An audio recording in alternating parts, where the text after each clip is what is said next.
اعوذ باللہ من الشیطان الرجیم بسم اللہ الرحمن الرحیم رب اشرح لی صدری ویسر لی امری واحلل لسانی یفقہوا قولی۔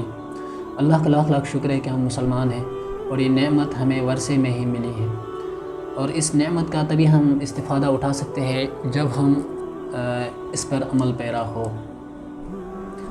آج جو ہمارا موضوع رہے گا وہ یہ کہ ڈپریشن اور اس کے کاز، اور قرآن اس کے بارے میں کیا کہتا ہے، یا قرآن اس کا علاج ہمیں کیسے بتاتا ہے۔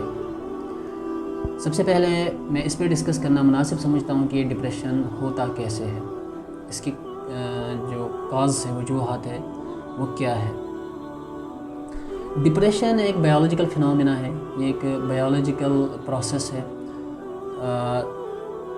جس کو ہم دوسرے الفاظ میں سائیکالوجیکل بھی کہہ سکتے ہیں، کیونکہ سائیکالوجی اور بایولوجی یہ ایک دوسرے سے انٹر کنیکٹڈ ہے۔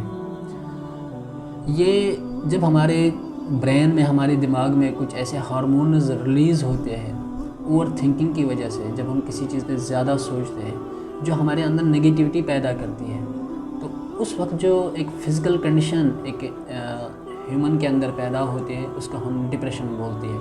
وہ کنڈیشنز کیا ہے؟ دو تین کا میں یہاں نام لینا مناسب سمجھتا ہوں۔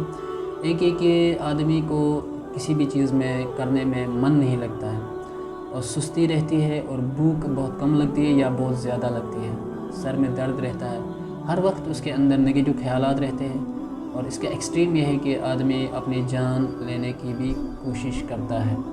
اس کو لگنے لگتا ہے کہ میں کسی کام کا نہیں ہوں، میں بیکار ہوں، میں کچھ کر نہیں سکتا ہوں اس دنیا میں۔ یہ اس کے فزیکل اثرات ہیں جو ہمیں یا دوسروں کو بھی یہ دکھائی دیتے ہیں۔ اس کی کاز کیا ہے؟ کیوں ایک آدمی ڈپریشن کا شکار ہوتا ہے؟ یہ ایک سماج پہ ڈیپینڈ کرتا ہے، آپ کیسے سماج میں رہتے ہو، کن لوگوں میں رہتے ہو، کیسے ماحول میں رہتے ہو، اس سماج کے کمپٹیشن پہ ڈیپینڈ کرتا ہے۔ وہاں لوگ کس چیز کو زیادہ ویلیو دیتے ہیں، کس میں ان کا بلیو ہے، یقین ہے، اور کس چیز کو وہ کم ریسپیکٹ دیتے ہیں یا ویلیو دیتے ہیں، کس چیز میں وہ زیادہ نفرت کرتے ہیں، اور کس چیز کو وہ کامیابی کا معیار سمجھتے ہیں۔ یہی سب چیزوں کو لے کر ایک انسان اس کو میمورائز کرتے ہوئے، اپنے سماج کو دیکھ کر وہ میمورائز کرتے ہوئے اس کو پھر انالائز کرتا ہے، یعنی انہی چیزوں کو لے کر وہ ایک فیصلہ کرتا ہے۔ وہ نہیں مطلب اس کا دماغ، پھر وہ اس کے پاس جو ریسورسز ہوتے ہیں، اس کے پاس جو ذریعہ ہوتا ہے، کسی بھی قسم کا ذریعہ، وہ ان کو لے کر ایک فیصلہ کرتا ہے کہ کیا میں اس سوسائٹی میں کامیاب انسان ہو سکتا ہوں کہ نہیں ہو سکتا۔ اس کا مطلب یہ ڈائریکٹلی ایک سماج پہ ڈیپینڈ کرتا ہے، اور دوسرے یہ انسان کے سوچ پہ بھی ڈیپینڈ کرتا ہے، لیکن انسان کا سوچ ڈائریکٹ متاثر ہوتا ہے ایکسٹرنل ایجنسیوں پہ سے، جن کو میں انوائرمنٹ یا سماج بولتا ہوں۔ اس کا مطلب اگر جو آج کل جو ڈپریشن پایا جاتا ہے، نوجوان جو یوتھس میں ڈپریشن پایا جاتا ہے، جو آج کی نوجوان نسل ہے، ہمیں ان کی کاؤنسلنگ کرنے سے پہلے ہمیں اپنے سماج کو بھی سدھارنا ہوگا۔ اگر آج کسی اور کے بچے میں یہ ڈپریشن پایا جاتا ہے، کل ہمارے بچے کے اندر بھی ہو سکتا ہے۔ ہمیں یہ دیکھنا ہوتا ہے کہ ہمارا کیا رول رہتا ہے اس سماج میں، کیا ہم اس سماج میں ایک نگیٹیوٹی پھیلاتے ہیں یا نگیٹیوٹی انٹروڈیوس کرتے ہیں، جس سے ایک بیمار سماج بن جاتا ہے، بیمار سماج پیدا ہوتا ہے۔ کل اس کا اثر ہم پہ بھی ہو سکتا ہے۔ اگر آج ہمارے بچے، ہمارے بھائی، ہماری بہن جو بھی ہو، اس کے اندر یہ علامتیں نہیں پائی جاتی، کل ضرور پائی جا سکتی ہیں۔ تو ہمیں اپنے سماج کو ایک بہترین سماج بنانا ہوگا، ایجوکیشن اور تعلیم کے ذریعے سے۔ ان کا کیا پازیٹیو رول رہتا ہے، سب کو اس میں مل جل کر کام کرنا ہوگا، تبھی یہ کم ہو سکتا ہے۔ یہ نہیں کہ آپ کسی کے اندر ڈپریشن دیکھتے ہو اور اس کو ڈاکٹر کے پاس لے کے جاؤ گے، پھر اس کو کچھ ٹیبلٹس وغیرہ دو گے، اس کو کاؤنسلنگ کراؤ گے، نہیں، کیونکہ وہ سماج تو ویسا ہی ہے، اور وہ اگر وہ کل ٹھیک ہو جائے گا تو ظاہر سی بات ہو، اس کا دماغ موجود ہے، اس کے ہارمون موجود ہے، وہ پھر افیکٹ ہو سکتے ہیں۔ میرے حساب سے سب سے بہترین حل جو ہے اس کا، ہمیں اپنے سماج کے جو اس کے نارمز ہیں ان کو چینج کرنا ہوگا۔ ایسے نارمز بنانے ہوں گے جو ہر ایک انڈیویجول کے لیے بینیفیشری ہو، فائدہ مند ہو۔ تو یہ میرا ایک ذاتی انالائزنگ تھی، تجزیہ تھا جو میں نے انالائز کیا ہے، جو میں نے سمجھا ہے کہ ڈپریشن کا سب سے بڑا کاز کیا ہے۔ دوسرا، اس سماج میں جو سب سے مین رول رہتا ہے وہ پیرنٹ کا رہتا ہے، اس کے بعد جو رشتہ داروں کا رہتا ہے۔ بہت سارے پیرنٹس کو دیکھا گیا ہے جو اپنے بچوں کو لے کر بہت پریشان رہتے ہیں، نگیٹو رہتے ہیں ہر ٹائم۔ اس کی مین وجہ کیا ہے؟ وہ بھی اسی سماج سے متاثر ہوتے ہیں اور اسی سے بہت سارے نتائج نکالنے لگتے ہیں، اور وہ اپنے بچوں کے سامنے اس کو ڈکٹیٹ کرتے ہیں کہ تم اس سماج کو لے کر جو تمہاری کیپیبلٹی ہے، جو تم کرتے ہو، جیسے تم کرتے ہو، کامیاب ہو سکتے ہو یا ناکام ہو سکتے ہو، اس کے سامنے اس کو ڈکٹیٹ کرتے ہیں۔ زیادہ تر پیرنٹ کو یہی دیکھا گیا ہے، وہ اپنے بچوں کو ہر ٹائم ٹانٹ کرتے ہیں، طنز کرتے ہیں، ڈانٹتے رہتے ہیں دوسروں کے سامنے۔ اس سے ایک بہت ہی برا اثر دیکھنے کو ملتا ہے ان کے بچوں کے اندر، نہ صرف ان کے بچوں کے اندر، پھر وہ خود ان کے لیے ہی برڈن بن جاتے ہیں۔ تو سب سے اب میں یہ بتانا چاہوں گا کہ قرآن اس کے بارے میں ہمارے لیے کیا گائیڈ کرتا ہے۔ سب سے پہلی جو بات ہے وہ یہ کہ ہر ایک انسان کے لیے یہ پاسبل نہیں ہے کہ وہ مطلب دوسروں جیسا ہو سکتا ہو۔ اگر کوئی کسی کے اندر یہ صلاحیت ہے کہ وہ ڈاکٹر بن سکتا ہے، کوئی ضروری نہیں ہے کہ ہر ایک انسان اس سماج میں رہنے والا ڈاکٹر ہی بن سکتا ہے، یا انجینئر یا IAS جو بھی ہو۔ تم انسان کو میجر کرتے ہو اکانومی کے ذریعے سے۔ ٹیلنٹ ہر ایک انسان کے پاس موجود ہوتا ہے، لیکن تم اس کے ٹیلنٹ کو کیسے جج کرتے ہو؟ جس میں سماج میں زیادہ پیسہ ملتا ہو، جس کی زیادہ آمدنی آتی ہو، تمہیں لگتا ہے کہ وہی ایک ٹیلنٹڈ ہے جو زیادہ پیسہ کماتا ہو۔ یہ ایک سوشل سٹرکچر ہے۔ کیا ہر زمانے میں ڈاکٹر موجود تھے، سائنٹسٹ موجود تھے، یا ان کی ایسی آمدنی ہوا کرتی تھی؟ اگر آپ 16ویں صدی یا 17ویں صدی سے بیک جاؤ گے، جو سائنٹسٹ اس زمانے میں ہوا کرتے تھے ان کو لوگ پاگل کہتے تھے میکسیمم۔ ان کی تو کوئی ویلیو ہی نہیں ہوتی تھی، نہ تو ان کی کوئی اکانومی ہوتی تھی، لوگ ان سے دور بھاگتے تھے کیونکہ وہ ایسے باتیں یا ایسی چیزیں بتاتے تھے جو سماج سے ملتے جلتے نہیں تھے۔ یہ تو آج ہے، لوگ ان کی قدر کرتے، ویلیو دیتے، ٹھیک ہے۔ تو اصل میں آپ کا یہ مطلب نہیں ہوتا ہے کہ ہمارا بچہ ایک پڑھا لکھا بنے، آپ کا مطلب ہوتا ہے کہ پیسہ کمائے۔ کیوں؟ کیونکہ آپ دوسروں سے کمپیئر کرتے ہو۔ آپ اپنے لائف کو بہت ایزی بنانا چاہتے ہو اپنے بچوں کے ذریعے سے۔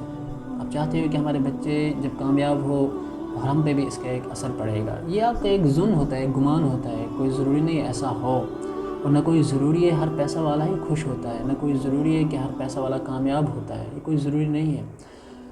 نیچر یا اللہ نے، میں نے نیچر اس لیے الفاظ استعمال کیا ہے کیونکہ ہو سکتا ہے اس کو بہت سارے لوگ ایسے بھی دیکھتے ہوں جو اللہ کو نہ مانتے ہو، میں ان کو بھی یہاں اس چینل کے ذریعے سے ایڈریس کرتا ہوں۔ اللہ نے ہر ایک انسان کو الگ الگ صلاحیت دی ہے، وہ اسی لیے تاکہ یہ سوسائٹی جو ہے، یہ سماج جو ہے ایگزسٹ کرے۔ اللہ تعالیٰ فرماتے ہیں سورہ نحل میں نے تم میں سے بعض کو بعض پر فضیلت دی ہے تاکہ تم ایک دوسرے سے کام نکال سکتے ہو۔ اس آیت کو میں انشاءاللہ ہائی لائٹ کروں گا اسکرین پر، سورہ نحل کی آیات ہے۔ اور سورہ نساء میں اللہ تعالیٰ فرماتے ہیں وَلَا تَتَمَنَّوْا مَا فَضَلَ اللَّهُ بِهِ بَعْضَكُمْ عَلَىٰ بَعْضٍ، تم اس چیز کی تمنا مت کرو جس سے اللہ نے تم کو بعض سے فضیلت دی ہے۔ یہاں اللہ کے کہنے کا مطلب یہ نہیں ہے کہ وہ گریڈنگ کرتا ہے، وہ کلاس بناتا ہے، کسی انسان کو سپیریئر ٹھہراتا ہے، کسی انسان کو انفیریئر، ایسا نہیں ہے۔ بلکہ یہاں کہنے کا مطلب یہ ہے کہ اگر کسی کو کسی بھی فیلڈ میں فضیلت حاصل ہے، چاہے وہ اکانومی ہو، چاہے وہ انٹیلیجنس ہو، تو اس سے کوئی فرق نہیں پڑتا ہے۔ اللہ کے سامنے تو سب بندے ایک جیسے، بس اس سے یہ ہے کہ ایک سماج مینٹین ہوتا ہے۔ اس کو لیبر آف ڈویزیبلٹی بولتے ہیں۔ ہر کوئی ہر جیسا کام نہیں کر سکتا ہے، سب کی اپنی اپنی ضروریت ہے۔ اقبال کی وہ پوائم ہے پہاڑ اور گلہری، جس میں وہ کہتا ہے کہ اس کا نتیجہ یہ نکلتا ہے کہ پہاڑ بھی اپنی جگہ ٹھیک ہے اور گلہری بھی، دونوں کا الگ الگ کام ہے۔ اپنے سٹرکچر کی وجہ سے وہ ایک مل جل کر ایک ایکولوجیکل سسٹم بناتے ہیں۔ پیڑوں کی بھی ضرورت ہے، جانوروں کی بھی ضرورت ہے، انسانوں کی بھی ضرورت ہے، سورج کی بھی ضرورت ہے، لیکن سب کی اپنی اپنی جگہ ضرورت ہے۔ شیو کھیرا ایک سائیکالوجسٹ موٹیویٹر ہے، انہوں نے ایک کتاب لکھی ہے یو کین ون۔ اس میں وہ ایک بہت ہی اچھی مثال پیش کرتا ہے۔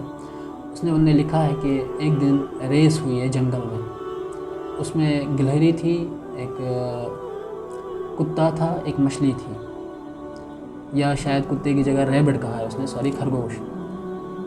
جب پانی میں ریس ہوئی تو مچھلی جیتی، جب زمین میں ریس ہوئی تو یا زمین پہ ریس ہوئی تو خرگوش جیتا، جب پیڑوں پہ ریس ہوئی تو گلہری جیتی۔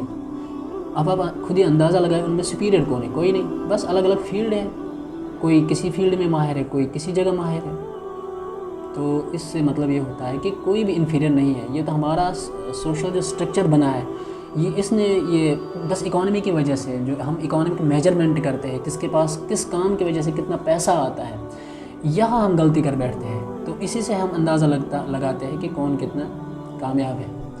یہ تو پرانی کہاوت ہے کہ سب سے زیادہ گدھا محنتی تھا، یا ہے بھی، آج کل تو خیر ان کی زیادہ ضرورت نہیں پڑتی ہے، تب میں نے کہا تھا، تو ان سے زیادہ لوگ کام لیتے تھے، وہ اس کا مطلب وہ کہ زیادہ پیسہ کماتا تھا، تب آپ اس کو بہت بڑا وہ کامیاب سمجھتے تھے۔ اس زمانے میں تو ایک بیوقوف لوگوں کے لیے مثال سیٹ کی جاتی تھی، اب ایک گدھے ایسا کہا جاتا تھا، کیونکہ وہ تو تب بہت زیادہ محنت کرتا تھا، لیکن ہم یہ مان کے چلتے تھے اس کے پاس زیادہ عقل نہیں ہے، وہ بس اس سے دوسرے کام نکالواتے ہیں جس کو ہم مینپولیٹ کرتے ہیں اپنے فائدے کے لیے۔ تو یہ کوئی ضروری نہیں ہے کہ پیسہ کمانے والا عقل مند ہو اور کامیاب ہو، یہ کوئی ضروری نہیں ہے، یہ تو اللہ کا فضل ہے۔ اللہ نے الگ الگ لوگوں کو الگ الگ سٹرکچر، الگ الگ تھنکنگ، الگ الگ جو بھی ہے کہے آپ، اس کی وجہ سے جو الگ الگ انسان بنتے ہیں اس دنیا میں، اس سے ایک سٹیبل دنیا بنتا ہے، تبھی تو یہ دنیا قائم ہے۔ لیکن اس کے ہرگز مطلب نہیں ہے کہ جس کے پاس جو کوئی صلاحیت نہ ہو ہم اس کو کم تر سمجھیں۔ اللہ نے واضح فرمایا ہے سورہ حجرات میں، اللہ تعالیٰ فرماتا ہے وَمَا خَلَقْنَاكُمْ مِنْ ذَكَرٍ وَأُنْثَىٰ وَجَعَلْنَاكُمْ شُعُوبًا وَقَبَائِلَ لِتَعَارَفُوا إِنَّ أَكْرَمَكُمْ عِندَ اللَّهِ أَتْقَاكُمْ۔ میں نے تمہیں ایک مرد اور ایک عورت سے پیدا کیا ہے اور الگ الگ قبائلوں میں بانٹا ہے۔ اس کو ہم یہ بھی کہہ سکتے ہیں کہ الگ الگ صلاحیت ہے آپ کے پاس، اور آپ سے الگ الگ کام لیا جائے گا۔ اور دوسرا یہ کہ تم میں سے سب سے اچھا وہی ہے جو اللہ کو ڈرنے والا ہو۔ اللہ کو ڈرنے والا کا کیا مطلب ہے؟ یہ کہ وہ اپنے کسی صلاحیت کو لے کر بہت سپیریئر سمجھے اپنے آپ کو، نہیں، بلکہ وہ یہ سمجھے سب اللہ کی مخلوق ہے۔ اگر کسی صلاحیت کی وجہ سے آپ دنیا کو فائدہ پہنچا سکتے پہنچاؤ، نہ کہ آپ اس سے اپنے فائدہ نکالو اور ایک کلاس تھیوری کریٹ کرو، ایک ایسا سماج بناؤ گے جس سے تم اس صلاحیت کی وجہ سے سماج کی اچھی چیزیں اپنے لیے استعمال کرو، ان کا فائدہ اٹھاؤ اور دوسروں کو کم تر سمجھنے لگو گے، ان کو ڈیگریڈ کرنے لگو گے، ان کو ذلیل کرنے لگو گے، نہیں، بلکہ اللہ کو تبھی اللہ فرماتا ہے ان اکرمکم عند اللہ اتقاکم۔ ان صلاحیتوں کے باوجود اگر کوئی ان کو اللہ کے لیے استعمال کرتا ہے، سماج کو اللہ کے لیے مطلب سماج کو فائدہ پہنچانے کے لیے استعمال کرتا ہے، دوسروں کو کم تر نہیں سمجھتا ہے بلکہ ان کو فائدہ پہنچاتا ہے، ان کو بھی اس لیول تک پہنچانے کی کوشش کرتا ہے جس پہ وہ پہنچا ہے، جس کو وہ کامیابی سمجھتا ہے، تو اللہ کو وہی لوگ پسند ہیں۔ جیسے ہمارے آقا محمد صلی اللہ علیہ وسلم، آپ نے کتنی کوشش کی اپنے سماج کے لیے، نہ صرف سماج کے لیے بلکہ پوری دنیا کے لیے، سب جنت کے مستحق ہو، سب ایک کامیاب زندگی گزارے، سب کے لیے سیم اپرچونیٹیز اس دنیا میں ہو۔ اور آپ نے وصیت بھی کی تھی آخر میں حجۃ الوداع پہ کہ جو میں نے یہ دین تم تک پہنچایا ہے اس کو سب تک پہنچانا۔ یہ ہے دوسروں کی فکر کرنا، یہ ہے ایک کامیاب پرسن کی پہچان، نہ کہ کلاس بنانا۔ دوسرا جو ہے یہ ہے کہ میں یہ بتا رہا تھا کہ ہمارے پیرنٹس کا کیا رول رہتا ہے اس میں۔ ان کا زیادہ تر دیکھا گیا، میں جو بتا رہا تھا، وہ اپنے بچوں کو اکانومیکل میجرمنٹ کرتے ہیں کہ کتنا کما سکتا ہے، یہ ہمیں کتنا فائدہ پہنچا سکتا ہے۔ یہ چیزیں تم اللہ پر چھوڑو، کوئی نہیں جانتا ہے کس کو کس سے کیا فائدہ ہو سکتا ہے۔ بس آپ کو جو ڈیوٹی دی گئی اس کو ادا کرو۔ آپ اپنے بچوں کو پڑھا رہے ہو کہ مار رہے ہو؟ یار تم ان کے اوپر اتنی ایکسپیکٹیشن ڈال رہے ہو۔ کوئی بچہ کر سکتا ہے، کوئی نہیں کر سکتا ہے۔ اپنی بھی ایکسپیکٹیشن، رشتہ داروں کی بھی ایکسپیکٹیشن، گاؤں کی بھی ایکسپیکٹیشن، پوری کنٹری کی بھی ایکسپیکٹیشن۔ ہر ایک پیرنٹ یہ چاہتا ہے میرا بچہ کنگ ہو، IAS ہو۔ تو کیا یہ پاسبل ہے؟ کبھی تم نے اس پہ غور کیا؟ اگر کسی کے اندر نیچرلی یہ صلاحیت پائی جاتی ہے تو ٹھیک ہے، نہیں پائی جاتی ہے تو اس کے اندر دیکھو وہ کیا کر سکتا ہے، اس میں اس کو محنت کرواؤ، وہاں اس کو بوسٹ کرو، وہاں اس کو اپریسیٹ کرو، نہ کہ تم اس سے وہ چیز چاہو گے جو اس کا وہ قائل ہی نہیں ہے، جو اس کے اندر صلاحیت ہی نہیں ہے۔ تیسرا یہ کہ بہت سارے گھر ہم نے ایسے دیکھے ان کا خود اکانومک پوٹینشیل اتنا نہیں ہوتا ہے، جو آج جیسے کوئی IAS بننا چاہتا ہے، کوئی ڈاکٹر بننا چاہتا ہے، کوئی بھی اسٹیبل جاب اگر کوئی بچہ حاصل کرنا چاہتا ہے، خود ان کے پیرنٹ کے پاس اتنی اکانومی نہیں ہوتی تو پھر وہ کیسے کرے گا؟ اس کا ایک بچپن سے لے کر جوانی تک کا اثر ہوتا ہے۔ وہ یہ کہ جب آپ بچوں کو اسکول بھیجتے ہو، آپ چاہتے ہو کہ میرا بچہ کسی عام اسکول میں پڑھے، پھر وہ آئنسٹین بھی ہو، یہ کیسے پاسبل ہے؟ وہ تو تبھی ہو سکتا ہے جب اللہ نے اس کے اندر وہ صلاحیتیں دی ہو، ورنہ امپاسبل ہے۔ اس کا ایک بہت ہی رول رہتا ہے آپ کا بھی، یا تو اگر آپ اپنے بچوں سے اتنا ایکسپیکٹ کرتے ہو تو آپ کو بھی 100% دینا پڑے گا، تب بہت قربانی دینی پڑے گی۔ تو اب ہمارے بچوں کا بھی کیا رول رہتا ہے اس میں؟ ظاہر سی بات ہے ہمیں محنت کرنی چاہیے، جو بھی ریسورسز ہمیں ہے، ہمارے پیرنٹس کے پاس ہے، ہمارے سماج میں ہے، ان کو بہت ہی مینیجنگ طریقے سے ہمیں استعمال کر کے اپنی زندگی کو کامیاب بنانے کی کوشش کرنی چاہیے۔ وہ بھی دوسروں کے دیکھا دیکھی میں نہیں، بلکہ ایک جو اچھے لوگ ہوتے ہیں، کامیاب لوگ ہوتے ہیں، ہاں ان سے ہم ایک سبق حاصل کر سکتے ہیں کہ ان نے اپنی زندگی کو کیسے کامیاب کیا ہے۔ بہت سارے ایسے لوگ ہوتے ہیں جن کے پاس ریسورسز کم ہوتے ہیں اور تب بھی وہ ایک کامیاب زندگی گزارتے ہیں۔ ہاں ان کو ہم دیکھ کے، ان کی کہانیاں سن کے یا پڑھ کے ان کے بارے میں ایک انسپریشن لے سکتے ہیں۔ اور اپنے ٹائم کو کبھی بھی ضائع نہیں کرنا ہوتا ہے۔ اللہ نے جو تمہیں یہ ٹائم دیا ہے، اس کو ایک ضائع کا مطلب ضائع تو ہوتا نہیں ہے ٹائم، ضائع کا مطلب یہ ہوتا ہے آپ کو ایک گول بنانا ہوتا ہے، اس گول کو لے کر آپ کو چلنا ہوتا ہے اپنی زندگی میں۔ پھر اگر آپ کامیاب ہوں گے یا نہ ہوں گے، ویسے تو اس میں تو کامیاب ہوتا ہی ہوتا ہے آدمی، کیونکہ کم سے کم کچھ نہیں تو ایک نالج ملتا ہے، ایک ایکسپیرینس ملتا ہے۔ یہ کوئی ضروری نہیں ہے کہ ہر ایک امیر ہی بن جائے، پیسہ والا ہی بن جائے۔ میں پہلے بھی عرض کر چکا ہوں کہ ہم نے کامیابی کا معیار پیسہ سمجھ رکھا ہے۔ اگر آدمی کسی چیز کی پڑھائی کرتا ہے، کسی میں محنت کرتا ہے، کم سے کم اس کو ایک ایکسپیرینس ملتا ہے۔ پرانے زمانے میں جو سائنٹسٹ بنتے تھے، وہ کسی چیز کو لے کر بہت بار اس کو ایکسپیریمنٹ کرتے تھے جب تک وہ اس میں اسپیشل ہوتے تھے۔ دنیا نے ان کی کوئی ویلیو نہیں دی، وہ تو بعد میں پتہ چلا ان نے بہت بڑا کارنامہ کیا، یا تو ان کی زندگی میں کے انت میں یعنی آخر میں، یا تو ان کے مرنے کے بعد۔ آپ نے بہت سارے سائنٹسٹ کا نام سنا ہوگا، ان کا تو نام بھی نہیں تھا، تقریباً 50-60 سال بعد ان کا نام آیا، جب دوسرے لوگوں نے ان کے بارے میں ڈسکور کیا کہ انہوں نے یہ تھیوری دی ہے، اس کا یہ فائدہ ہو سکتا ہے دنیا میں۔ لیکن ٹھیک ہے، انہوں نے کیا تب بھی۔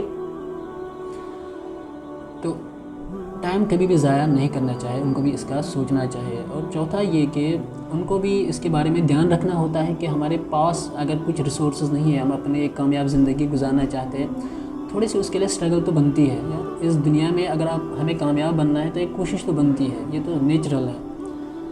یہ تو سورہ اسراء کی ہی آیات ہے، اللہ تعالیٰ فرماتا ہے سنت اللہ ولا تجد عند اللہ سنتہ تحویلا، اس کے بعد تبدیلا، اس سے پہلے تحویلا۔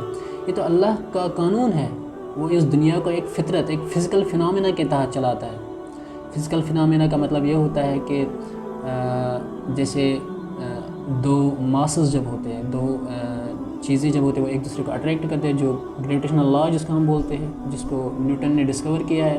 تو یہ دنیا کو اللہ نے ایسا ہی بنایا ہے، جتنا تم فزیکل دنیا کو استعمال کرو گے اتنا تمہیں یہ فائدہ پہنچائے گا اللہ کے فضل سے، جس کی ہمیں تعلیم بھی ملتی ہے۔ اللہ تعالیٰ فرماتے ہیں سورہ بقرہ میں الذین یؤمنون باللہ ویقولون ربنا آتنا فی الدنیا حسنۃ وفی الآخرۃ حسنۃ وقنا عذاب النار۔ اے اللہ، جو لوگ اللہ پر ایمان لاتے ہیں وہ کہتے ہیں ہمیں یہ دنیا اور آخرت بھی بہتر بنا۔ تو کیسے؟ وتعاون علی البر ولا اسم والعدوان، ایک دوسرے کو نیکی پر مدد کرو۔ یہ دنیا جو ہے اس کو ہم سورس مان کے ٹھیک کامیابی کے لیے استعمال کر سکتے ہیں، اس دنیا کو کامیاب بنانے کے لیے، اور اگر ہم چاہے آخرت کو بھی بنانے کے لیے بھی۔ وہ کیسے؟ جب ہم ایک سکسیسفل زندگی گزارے، اس کو اللہ کے لیے استعمال کریں، اللہ کے رسول صلی اللہ علیہ وسلم کی تعلیم کے مطابق استعمال کریں گے، تو یہ ہمیں آخرت میں بھی فائدہ پہنچا سکتا ہے۔ چوتھا، اگر آپ کو لگنے لگتا ہے کہ ہم کامیاب نہیں ہو رہے ہیں، اس کے لیے پیشنس کا بہت بڑا رول ہوتا ہے۔ آپ کو صبر کرنا پڑے گا، محنت کرتے رہو، صبر کرتے رہو۔ تبھی قرآن میں اللہ تعالیٰ فرماتے ہیں نستعین بالصبر والصلاۃ، اللہ کو مدد مانگتے رہو صبر کے ذریعے سے اور صلاۃ کے ذریعے سے۔ یہ دو چیز کیوں کہی گئی ہے؟ اور پھر اس کے آگے اللہ تعالیٰ فرماتا ہے تم میں سے نہیں کر سکتا مگر وہ جو اللہ سے ڈر رکھتا ہو۔ دیکھو، نماز جو امت مسلمہ پہ فرض ہے، وہ تو سال میں ایک بار نہیں ہے بلکہ دن میں 5 بار ہے۔ یہ آپ کے اندر کنسسٹنسی پیدا کرتا ہے۔ روز آپ کو نماز پڑھنا ہوتا ہے، روز آپ کو وضو بنانا ہوتا ہے، دن میں آپ 5 بار یہ چیز دہراتے ہو۔ اس کے لیے ایک پیشنس کا ہونا بہت ضروری ہے۔ اس کا الٹا یہ نتیجہ نکلتا ہے کہ آپ کے اندر ایک ڈسپلن پیدا ہوتا ہے، ایک پیشنس پیدا ہوتی ہے کسی چیز کو لے کر کرنے کے لیے۔ یہ ایک بڑا کام، بڑا ٹارگٹ حاصل کرنے کے لیے ایک بہت ہی اچھی پریکٹس ہے، کیونکہ دنیا میں ہر کوئی کامیاب ہونا چاہتا ہے، لیکن کامیاب وہی ہوتے ہیں جن کے اندر پیشنس ہو۔ اسلام میں میرے خیال سے ہر کام، خاص طور سے نماز کا ایک بہت ہی بڑا رول ہے۔ اس میں اسٹرس بھی دیا گیا، حدیثوں کے ذریعے سے اس کی تاکید ملتی ہے، قرآن میں بھی بہت بار آیا ہے